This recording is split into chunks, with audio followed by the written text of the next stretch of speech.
Good afternoon, ladies and gentlemen. I welcome you to this special press briefing on Prime Minister's official visit to the United Kingdom. To give you a roundup of the developments so far, we have with us Foreign Secretary Shri Vikram Misri. We are also joined by Special Secretary in the Ministry of Commerce, Shri Satya Srinivasan, as also by our High Commissioner to the United Kingdom, Shri Vikram Doraisamy. We also have with us Additional Secretary Europe West in the Ministry of External Affairs, Shri Piyush. With that, I invite Foreign Secretary to give opening remarks on the visit. So the floor is yours now. Thank you, Randir. Good afternoon, all of you. Thank you for joining us today for this briefing on Prime Minister Shri Narendra Modi's official visit to the United Kingdom at the invitation of Prime Minister Right Honourable Sir Keir Starmer. Prime Minister is accompanied by a high-level delegation comprising the External Affairs Minister, Dr. S. Jaishankar, the Commerce and Industries Minister, Shri Piyush Goyal, and National Security Advisor, Shri Ajit Doval, as well as an official and business delegation. Prime Minister landed in the UK yesterday and received a traditionally warm and festive welcome by representatives of the Indian community in the UK.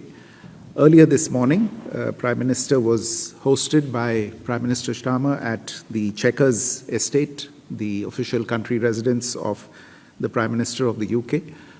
The two leaders spent nearly 3 hours together this morning, during which they held restricted and delegation-level talks, including over lunch.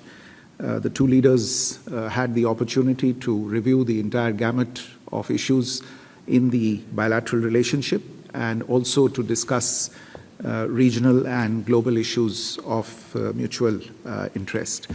The Prime Minister is scheduled to call on His Majesty King Charles III at Sandringham Estate in a short while from now. At Chequers, as you would all be aware, the highlight and the headline really from this visit was the signing that Prime Minister Modi and Prime Minister Starmer oversaw of the historic India-UK Comprehensive Economic and Trade Agreement between the Commerce and Industries Minister, Shri Piyush Goyal, and the UK Secretary of State for Business and Trade, Mr. Jonathan Reynolds. This landmark agreement will significantly increase trade and investment and economic cooperation between the two countries by lowering tariffs in key sectors, including labor-intensive sectors in India like textiles, leather, footwear, agricultural products, marine products, sports products, toys, gems and jewelry, and others. Apart from trade and investment, it would also strengthen innovation and technology collaboration.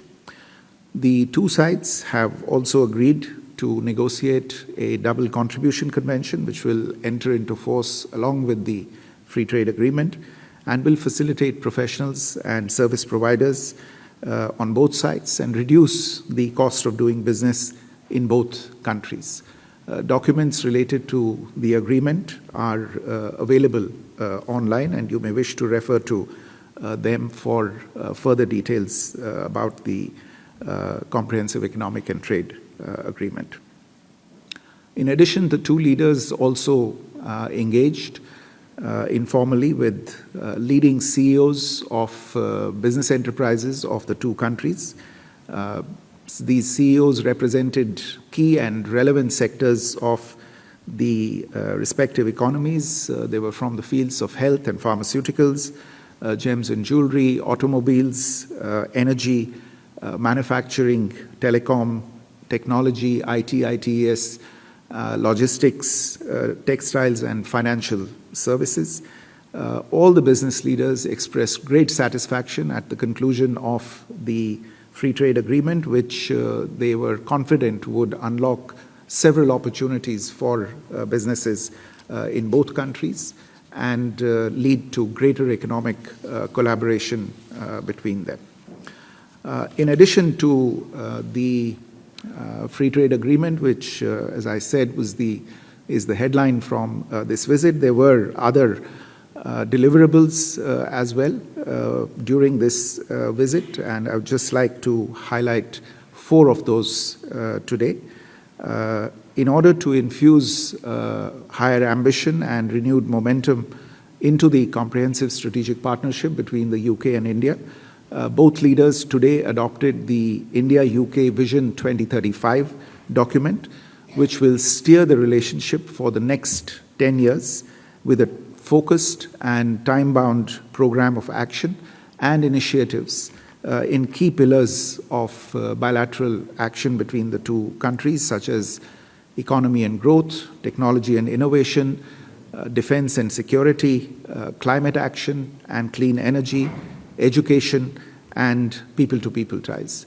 The India-UK Vision 2035 will also be available online, and I encourage you to refer to the document for details.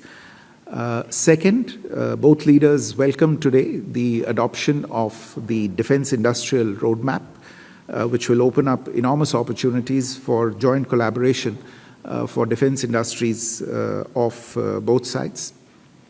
Third, just this morning, a memorandum of understanding was signed between the Central Bureau of Investigation of India and the UK National Crime Agency. And fourthly and finally, both leaders also expressed great happiness at the increasing collaboration in new and emerging technologies between the two countries, particularly telecom, AI, and critical minerals. This is being steered under the Bilateral Technology Security Initiative, the TSI, which incidentally is having its first birthday today. It has completed 1 year. And a statement on the progress of the implementation of the TSI has also been issued by both sides today. The two leaders also discussed the deepening of partnership between India and the UK in the education sector, perhaps one of the most exciting sectors for cooperation in the coming years, and they welcomed the opening in India recently, just last week as a matter of fact, of the campus of the Southampton University in Gurugram.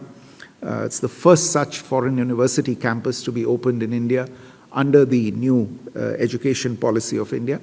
And at least five more UK universities are in the process of opening similar campuses in India. Two leaders also acknowledged the valuable contribution of the dynamic Indian diaspora in the United Kingdom, which is a living bridge that connects both our countries. The leaders also had the opportunity to discuss at some length the menace of terrorism. Prime Minister Modi thanked Prime Minister Starmer for the strong support and solidarity extended by the United Kingdom to the people of India in the wake of the Pahalgam terror attack. Both leaders expressed a commitment to strengthen the global fight against terrorism. It was noted that extremism and radicalization pose a threat to both societies, and that there was need to further enhance bilateral collaboration and cooperation to deal with these scourges of terrorism, extremism, and radicalization. Prime Minister Modi also sought the UK's cooperation to bring to justice economic offenders and fugitives from Indian law. Finally, I should say, Prime Minister Modi invited Prime Minister Starmer to pay his maiden visit to India as Prime Minister of the United Kingdom at his earliest convenience. Prime Minister Starmer has accepted the invitation, and we will now work out the details bilaterally. I mentioned earlier Prime Minister's last engagement in a short while from now at Sandringham Estate. During this engagement, he will hand over to His Majesty the King a sapling as part of the tree plantation program that the Prime Minister has pioneered back home in India, Ek Ped Maa Ke Naam, Plant for Mother. This will be planted in Sandringham Estate during the planting season this autumn. You would have heard also the Prime Minister speak during the engagement with the media earlier this morning, and in their private conversation as well, the Prime Minister conveyed the condolences to the families of the victims of the Air India air crash recently. Many of them were UK nationals, and the Prime Minister expressed his condolences at the losses that had been suffered. Let me stop there. If there are any questions, I would be happy to answer those. Floor is open now. As you ask your question, please do identify yourself and your organization. We start with you, Sriram. Yeah, Mike. Thank you, Mr. Foreign Secretary. Sriram Lakshman from The Hindu. I wanted to ask you about the Pahalgam terror attacks. There was a parliamentary delegation here last month hoping to convey India's position and response to those. And I wanted to ask, out of today's meeting, has there been any indication there will be a change in the UK government's response to such situations if they were to recur? Question one. And if I may, a quick question. Was the United States discussed in the Trump administration? Because India and the UK have both been discussing trade with the Trump administration, and there's kind of a retrenchment of the United States under the Trump administration from multilateralism. Does that kind of bring interests of the UK and India closer together? Was that discussed at all? Mm-hmm. Vishal. Sir, मैं विशाल पांडे हूँ ABP news से। मेरा सवाल ये है कि FTA होने के बाद, सर इस तरफ, एफटीए होने के बाद भारत की इकॉनमी कितना बूस्टअप करेगी, और जो अलग अलग सेक्टर्स हैं, खासतौर पर कृषि के क्षेत्र में, किन चीज़ों का ध्यान भारत ने रखा है ताकि जो हमारे किसानों की तमाम चीज़ें रही हैं उसे ख्याल में रखा गया एफटीए करते हुए? Gautam, you have a question? Gautam from DD India. Just wanted to ask, in terms of congratulations first of all getting the FTA across the line, especially Mr. Srinivas, and to you itself. Just wanted to ask, in terms of what other spin-off benefits do you expect, out of this FTA once it comes into effect, where investments are concerned, people-to-people ties are concerned, overall business between the two countries is concerned? Mm-hmm. Please. Hi, I'm Rupanjana from Bhartaman and Asian Voice. How will India ensure the free trade agreement is delivering on its intended goals over the time? Will there be a joint review committee or any committees as such? Mm-hmm. Okay, please go ahead. Hello, Naomi Canton, Times of India. I'd like to know a bit more about the services sector in the free trade agreement. Which sectors the UK has now got access to and which sectors it hasn't? I understand possibly legal services is not part of it. And will you look at liberalising any future services sectors in the future after this FTA? And also, could you speak a bit about the agreement on tackling organised crime and illegal migration and this agreement between the NCA and the CBI? So we can take these questions. Well, I think 80% of the questions are on the FTA, so I will request Satya to answer those. Let me just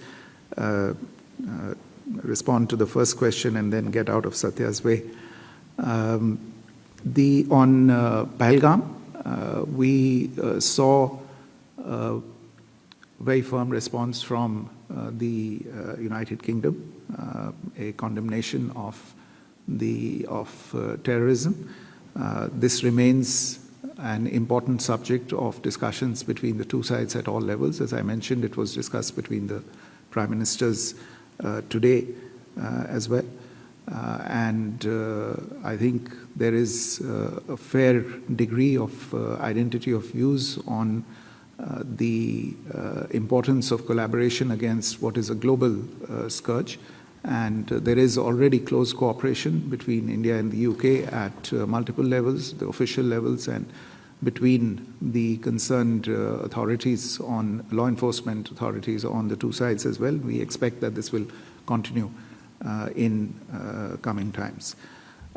With regard to discussions related to the United States, look, we are in the UK. We are discussing a free trade agreement between India and the United Kingdom. So you will understand if I say that the focus was on that, fair and square.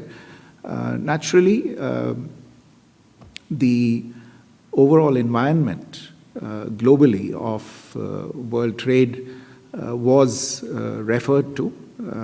But on that front, what I would emphasize is that this underlines even more the significance of the India-UK FTA. For an agreement as significant as this to be achieved at this point in time is the really important message to take away from today's events.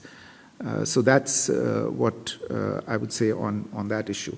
On this last point, the MOU that's been signed between the CBI and the National Crime Agency of the UK, it is intended to combat instances of corruption, of serious fraud, and organized crime.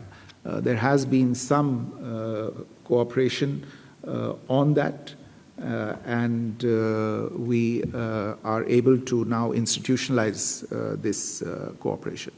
Let me turn to Satya to address the questions related to the free trade agreement. Yeah, free trade agreement, I mean, the CETA, India-UK CETA, first and foremost, it provides a facilitative and a predictable framework, and that's what businesses are looking for. They need certainty, a certainty of tariff regime, a certainty of regulations. I think that's what this legally binding agreement is providing. In terms of sectoral interests, I think it covers a large amount of trade in goods, both agri and non-agri sector. And for all of your information, the agreement is up on the website, so you could have a look at the schedules which are there, and each of the sector analysis. I think quite a few of impact analysis is also being given. In terms of spin-off effects, obviously when businesses are looking for certainty, I think the trade is going to definitely go up. We are looking in terms of doubling of the trade by 2030. And then also it will rope in investments, because in sectors of the future, and when this certain regime is there, I think investments are going to really go up.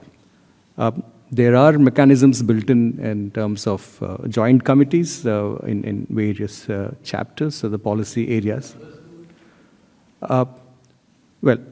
In terms of, I think we would come with this as it moves.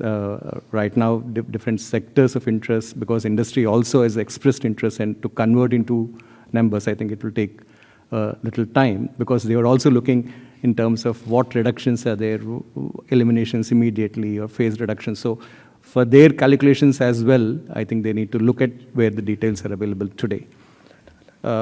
So as I mentioned, the joint committees do exist in across the policy areas where they would meet, and then whatever issues in terms of barriers which they see for trade, they would be addressed. Services, I think, is an important area. I mean, it's in terms of both economies are services, largely services dependent. Therefore, here we have deep commitments coming in areas of interest on both sides, whether it is financial services or insurance services, telecom or transport, travel, IT, ITS. I think from our side, IT, ITS is one of the large. So it covers all modes of engagement and aspects of mobility, professional services, other business services. So deep commitments have been made. I think this is the brief from my side. Thanks. Yeah, please. Thank you, sir. Aditi from Press Trust of India. So if you could perhaps elaborate a little bit on the discussion on counterterrorism. Pro-Khalistani extremism was an issue that had been recognized. Is that something that's still on the agenda? Is there a recognition of that as an issue as well? And a second question, if I may, for you, sir, about the DCC, which I think was mentioned will come into force along with the FTA.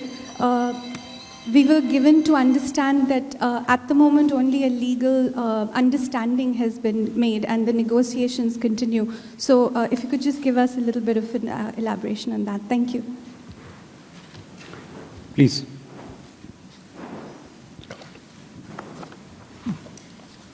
Hello, my name is Lavina Tandon from India Today and Aaj Tak. In the light of launching the ball between the swing and the miss and the straight bat metaphor, may I just ask, what was the response of Sir Keir Starmer, the Prime Minister, on the swift action on Khalistan issue or any such matters of law and order that caused disturbance in both the countries? Economic offenders, what was the response? And also, did the response of India in Pahalgam discussed, and what was the response? Does the Prime Minister or the country stand on our side, or endorses, if I can say? They don't have the right to endorse, but do they stand on our side in any way? Thank you. Aditya? Sir नमस्कार, मेरा नाम आरेंद्र है, मैं Doordarshan news से हूँ। Vision 2035 document में क्या नया है, थोड़ा सा अगर उस पर विस्तार आप दे सकें, और डिफेंस इंडस्ट्रियल रोड मैप में क्या विस्तार रहेगा, कैसे इसको ज़मीन पर उतारा जाएगा, इस पर आप थोड़ा सा जानकारी दे सकें। Please. Hello, Movija from Reuters. Sorry, if I may, I just had one question on the US-India trade negotiations. I just wondered if at all an interim deal could be reached by August 1. I know it was a deadline that was set by the Washington administration, but I just wanted to check that. And also one on the UK-India trade deal, which is, so I appreciate that the carbon border adjustment mechanism was not part of the deal, but is it something that the Indian government is still pursuing? Because just after the trade deal is signed and as part of further progress. Mm-hmm. Thank you. Sir? Okay. Let me go back first to, I think in the earlier set of questions, there was a question on state of cooperation on organized crime and illegal migration that had been referred to. There is between India and the UK an agreement on mobility and migration, which includes cooperation in facilitating the return of undocumented and illegal migrants. This is working well. There have been some innovations on this as well that have been agreed recently, and it's proceeding well. We also have between us a unique young professionals scheme, about 3,000 visas per year. Indians and UK nationals can travel to each other's country for up to 2 years. And there is also cooperation in simplifying normal travel visas. We have on every occasion that we've had for discussion with our UK counterparts emphasized that the government of India is clearly against illegal migration, and we have worked in the past and continue to work with our partners on this issue, including for the purpose of repatriating such illegal immigrants. At the same time, we both recognize that the exchange of human resources and access to talent and skilled human resources is an advantage for both economies, and encouraging and promoting that is in the interests of both countries. And some of the agreements and understandings that you see in the process of being reached are aimed precisely at that. On these questions related to the discussions today on extremists and on counterterrorism, as well as economic offenders, let me say with regard to the activities of extremists, we shared our thoughts and views. We've noted the fact that they are increasingly active, have in the past and continue to threaten the safety and security of our diplomatic missions and personnel, inciting violence against our leaders and against our diplomats. This issue was discussed, and we have engaged at several levels on these matters with our UK counterparts, and I would say that we have received cooperation as well on these matters, and including during this specific visit, we have received cooperation from our UK partners on addressing these issues. So I'm sure that this will continue in the future.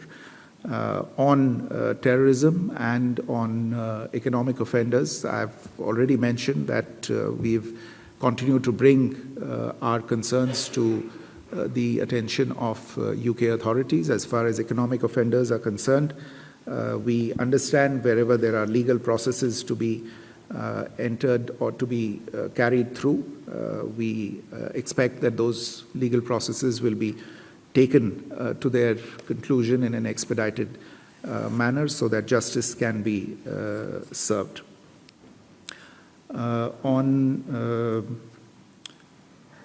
the defense industrial roadmap, जो आपका प्रश्न था, तो defence industrial road map एक सहमति दोनों देशों के बीच बनी है जो रक्षा सामग्री है उसके उत्पादन में कैसे दोनों देश एक दूसरे की सहायता कर सकते हैं रक्षा सामग्री और जो उत्कृष्ट तकनीक से बनी रक्षा की सामग्री है उसमें कैसे दोनों देश एक दूसरे की सहायता कर सकते हैं और इसमें प्राइवेट और पब्लिक सेक्टर के जो एंटिटीज़ हैं दोनों देशों में वो कैसे एक दूसरे से जुड़ सकते हैं नए डिफेंस टेक्नोलॉजीज़ और प्रोडक्ट्स के उत्पादन के लिए उनके डिज़ाइन के लिए उनकी मार्केटिंग और उनके डिस्ट्रीब्यूशन के लिए एक दूसरे के लिए ही नहीं लेकिन पूरे विश्व भर में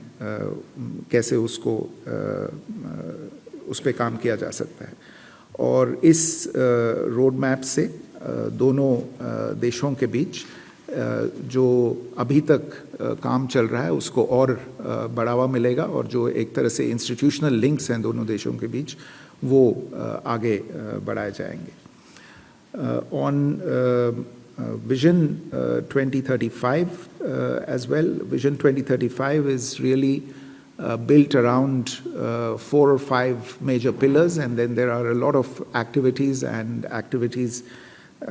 have been planned under that. It's in the areas of economy and trade, technology and innovation, defense and security, climate and energy, education, and people-to-people contact.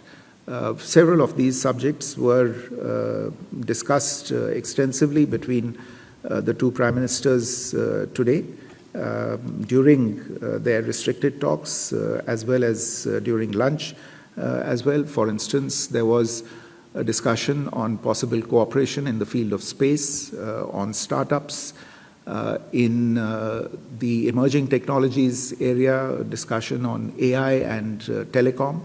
How that could be taken forward.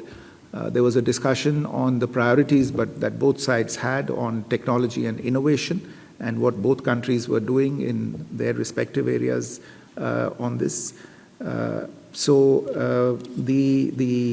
On climate and clean energy as well, the kinds of things that were underway. Prime Minister spoke about the fact that some of our renewable energy goals that were set for 2030 had been achieved 5 or 6 years ahead of schedule. Both leaders spoke about the green energy projects that are underway in their respective countries. So this was, in a sense, a curtain raiser for the kinds of things that will be progressed under the Vision 2035 document. On the US-India trade deal, I have mentioned earlier, we are discussing that under a different vertical. All I can say is that our engagement is underway, the contacts are underway. and we'll see how that goes. So, Yeah, with regard to DCC double contribution convention, we have arrived at an understanding. That is, the convention would come into effect along with the FTA coming into force. So both would be together implemented. Two, that the exemption period on which this contribution would be exempted is for a period of 3 years. And we also have agreed upon electronic exchange of certification for enabling this. So all the key elements stand, cleared, or clear understanding has emerged on it. And the rest of the part in terms of in the coming year, we would have the text that will be ready, and by the time CETA is ratified, this would be in place. In terms of CBAM, you're aware of a position on CBAM, wherein if it is still not in place in UK, it will come in the future. But if we see that it does have an adverse effect, there are enough measures which would be taken, and as and when it comes into play and then we see an adverse effect, we would have appropriate measures to address those concerns. thank you, sir. With that, ladies and gentlemen, we come to the close of this press briefing. Thank you very much for your presence.